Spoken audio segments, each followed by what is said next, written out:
This is Mei Li, a chef, a mom, and a food waste expert.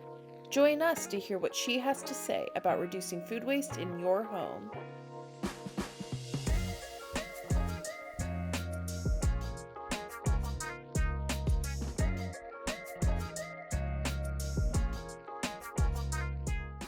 Hi, my name is Catherine Wills. I'm a garden health specialist here at the Poe Center for Health Education.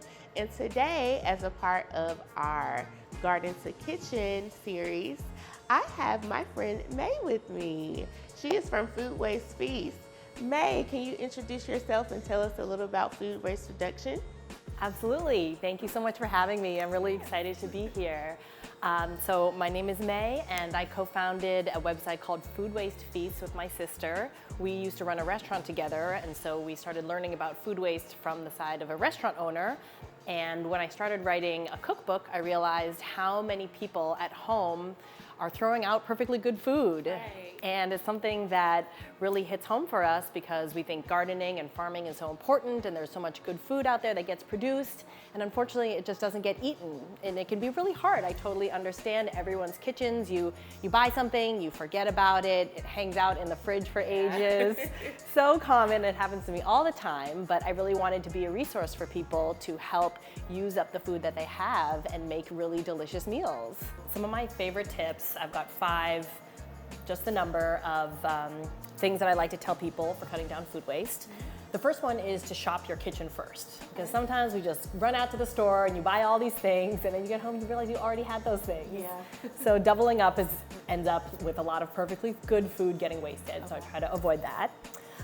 Secondly is to try to have a little bit of organization to your fridge. So, for example, I used to have lemon halves all in the back of my fridge. So every time I cleaned my fridge, I'd find 5 of them in all the different corners. So one of my favorite tips is to have what we call an Eat Me First box. And that's the box where the things that you want to use up before other things get put in this one little box. And then having a shelf for leftovers, for example, or a shelf for kids snacks so they know exactly where to go. That helps keep things moving and helps make sure that things don't get just pushed to the back of the fridge and then wasted. I also am really big on the freezer, so I like to talk about smoothie bags and stock bags. And I mentioned the stock bag earlier. That can go for chicken bones, the last carrot in the fridge, all the things that can flavor a delicious veggie stock or chicken stock. And then for smoothies, I keep a bag where, I've got little kids. If they didn't eat the last of the apple, or we've got some blueberries that are just a bit wrinkly but not moldy, they all go into the smoothie bag, and then when ready for smoothies, we've already got frozen fruit. And then we already talked about expiration dates. That's a big one. Just evaluate them with some common sense and using your senses also, and that keeps food from going into the trash unnecessarily. And then lastly is composting. That is just that anytime something makes it past all of those other tactics that I've set up to try to cut down on food waste, at least it's going into the compost. Right. And that makes it so food isn't going into the landfill. It is going to create nutrient-rich, growing, healthy things to just grow more delicious food.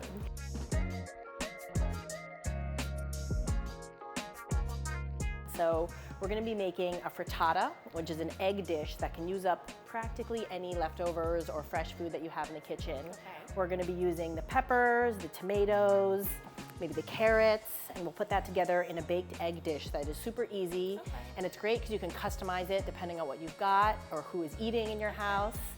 And we're also going to be making a pasta dish. So my kids love pasta, I love pasta. A lot of times you have a box of pasta in the pantry when you think you have nothing else to eat, then you can make a dish with almost whatever you have going on. So I'm thinking there we'll use this spinach, maybe you will use some of the carrots there too. We'll use some garlic. It's nice because they're both really flexible dishes.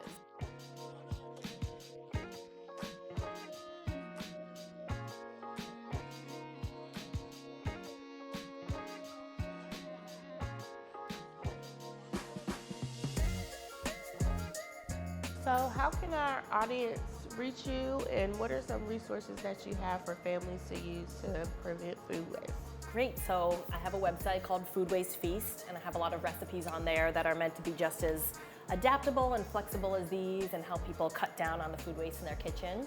And I recently wrote a book, It's called Perfectly Good Food. And I hope this can also be a great resource for people to look through and learn tips and tricks, how to organize your kitchen, how to keep things and store them well, but also how to just use up the last of those fresh herbs that you might have, or how to clear out your crisper drawer in one meal. Lots of easy recipes that are useful for families, or people cooking for yourself or cooking for a big group of people. It's nice to have these recipes just like these ones that can kind of use up whatever you have. Yeah, wow, this is really good. It's so flavorful. I'm excited to dig into the frittatas. Absolutely. All right, well, thank you so much, Mei. This was so amazing. I had so much fun cooking with you. Yeah. Thank you for having me. Yeah, so make sure to follow us on Twitter and YouTube for more of our PoFit Garden to Kitchen series. Until next time, stay PoFit. Want to learn more about how to reduce waste in your home, or are looking for garden to kitchen resources? Check us out online at pofit.org and pohealth.org. Follow us on Twitter, Instagram, or Facebook. If you want more video content like this, hit the like button, subscribe, and comment your favorite veggie. See you next time!